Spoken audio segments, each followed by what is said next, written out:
Você como mestre de cybercultura, né, que tem uma importante perspectiva no sentido de como a tecnologia vem influenciando a sociedade. E aí, o pedido é assim, compartilha conosco um pouco como é que você imagina que o futuro e como será o futuro do posicionamento das marcas a partir dessa nova cybercultura, né? De como a gente vai posicionar marcas, estrategistas como a Dani vão ter que trabalhar imaginando essa evolução que a cybercultura está trazendo e acaba moldando a nossa sociedade, né? Que ótimo, gente. Acho que primeiro a gente precisa pensar sobre o que a gente está dizendo, sobre o que a gente está falando. Então, o que é cibercultura? Uma palavra que a gente ouve, né? Então, como é que a gente pode definir isso para a gente entender que perspectiva é essa? Uma forma muito simples da gente definir é o seguinte: a cibercultura é a cultura contemporânea que é mediada pelas novas tecnologias de comunicação e informação. Então, vamos quebrar isso? É o seguinte: cultura é o que a gente produz de conhecimento, de comportamento, de sabedoria, né? São os nossos hábitos do dia a dia. Isso a gente vai chamar de uma forma mais ampla de cultura. Contemporâneo é o que está acontecendo agora. E o que só pode acontecer agora, não poderia acontecer em outro momento. Só pode acontecer nesse nosso contexto.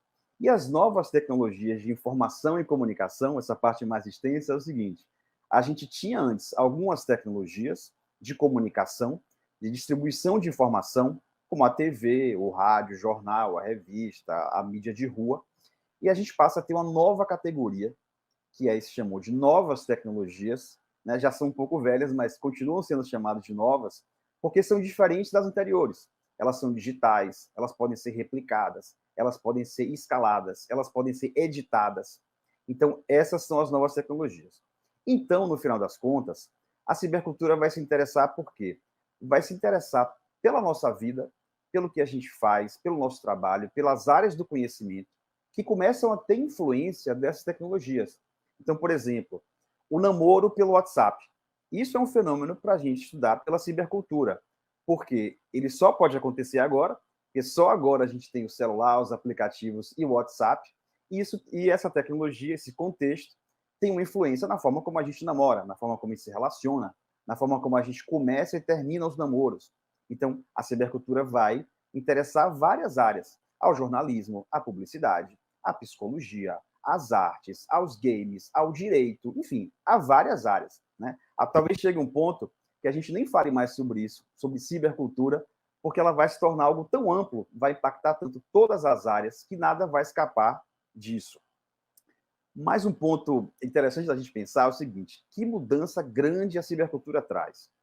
Basicamente, três coisas. Ela permite que a gente passe a seja um polo de produção de conteúdo, né? Então, assim, eu fui de uma época que só quem podia produzir conteúdo eram os donos de TV, de rádio, de jornal, etc. Com a internet, por exemplo, que é uma dessas novas tecnologias de comunicação e informação, você passa a ser o Silvio Santos de si mesmo. Você tem o seu próprio canal, você cria o seu conteúdo, você decide o que você vai fazer, né? Então, esse polo que era preso, que era restrito aos grandes meios de comunicação, ele passa a ser acessível por todos. A partir daí, vem uma vontade de pegar esse conteúdo que está circulando e mixar, alterar, transformar, né, de alguma forma colocar um pouco da nossa personalidade. E como terceiro ponto, relançar isso para a rede, ou seja, devolver isso para a rede. Por isso, algumas pessoas não entendem por que muita gente hoje vai para um show e quer filmar o show. Né? Tá assistindo, mas quer filmar também. Porque eles querem participar disso. Eles querem produzir algum conteúdo, um vídeo, editar, colocar algumas frases, alguns elementos seus e mandar para a internet. Então, isso vai formando um circuito, um ciclo que a gente quer sempre participar.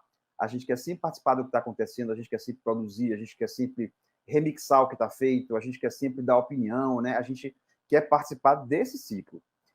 E esse contexto, então, vai ter um impacto muito grande para a comunicação, ou seja, todos nós passamos a ser comunicadores, né, com essa possibilidade de ter um polo de comunicação, que a gente não tinha, e, lógico, isso vai ter um desafio muito grande para as marcas, porque as marcas deixam de ser as únicas, por exemplo, a ter possibilidade de falar. A marca agora tem que entender agora não, já há algum tempo, que ela não é a única que fala, né? Ela fala, mas ela tem uma resposta, né? Então a coisa volta a ser uma conversa, não é mais a gente ouvir o que as marcas dizem, ou comprar o que as marcas querem vender, ou acreditar no que as marcas querem nos passar, né? A gente passa a pegar isso, questionar, alterar e colocar de volta. Então, imagina o desafio do pessoal é esse, ou seja, como é que a gente entende, então, esse novo ecossistema que todo mundo fala, todo mundo produz, todo mundo altera e todo mundo publica conteúdo, né? Então, entender isso, entender essa conversa, entender como essa conversa acontece, entender como as comunidades se formam, entender o que motiva as pessoas a estarem em volta de marcas ou em volta de causas, né? Esse é o grande desafio das marcas, né?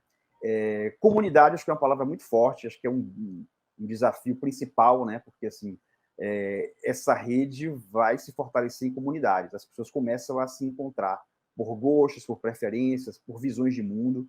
Então, saber trabalhar as comunidades, que não é simplesmente comprar comunidades ou formar comunidades, mas é engajar, é estimular, é fomentar comunidades, vai ser um grande desafio para o futuro.